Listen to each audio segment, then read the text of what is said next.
Hi, I'm Hilary Talbott, acupuncture physician and clinical herbalist. Today we will be discussing acupuncture for mold allergies. Now, if you've ever experienced mold allergies, you know that they are quite debilitating. In a matter of seconds, when you walk into a building, you know that that building is filled with mold, and you might experience that through sneezing, swelling of the eyes, or just a difference in your sense of smell, kind of picking up on the musty smell that's often accompanying mold. So if you do have mold allergies, it's really important to make sure that you don't go into those areas, obviously treating yourself by eliminating the stressor. But if that's something that you have no control over, let's say unfortunately you're stuck in what's called a sick building working where it's filled with mold, you might try acupuncture in order to bring up your immune system in order to have less symptoms when you are exposed to this stressor of mold. So there are many different points that we would choose in order to bring up the immunity, but I'm going to needle just a couple local points here in the head to show you what some points might be. Now you might think, oh my gosh, I don't want to get needled in the face just for my mold acupuncture, but it doesn't hurt. So you want to start by swabbing the points of choice. So I'm going to use yin tong, located here right between the eyes, as well as I'm going to thread a needle through B tong and Li20 here in the sinus cavity. Now again, those points in the face, you might think, oh my gosh, that's going to hurt so much. But if your nasal passages are completely obstructed and you can't breathe or smell anything, it's glorious to have these points needled because it immediately opens up the nasal passage. So we're just going to let that alcohol dry for a little bit before I needle the point so it doesn't sting.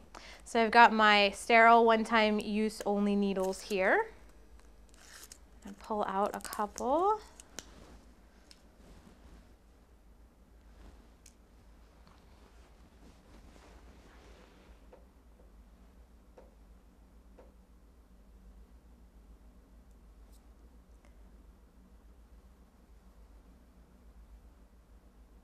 Now yin tong is great because it actually opens all of the sinus passages in the head and it's very calming. So if you can't breathe, most of us have a tendency to get a little worked up over that.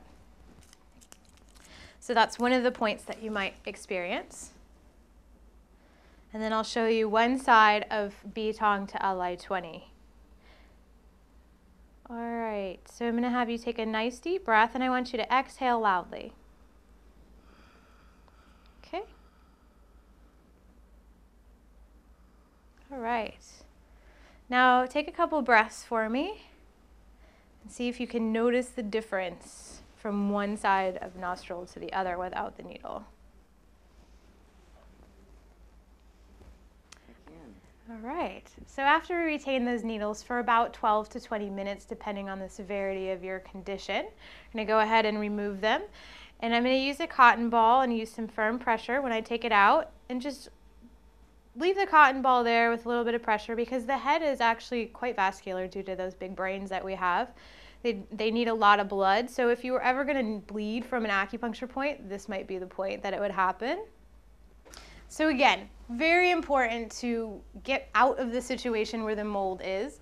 And if you can't do that, then you want to possibly experience acupuncture and herbs in order to try and alleviate your symptoms to the mold. I'm Hilary Talbott, and that was Acupuncture for Mold.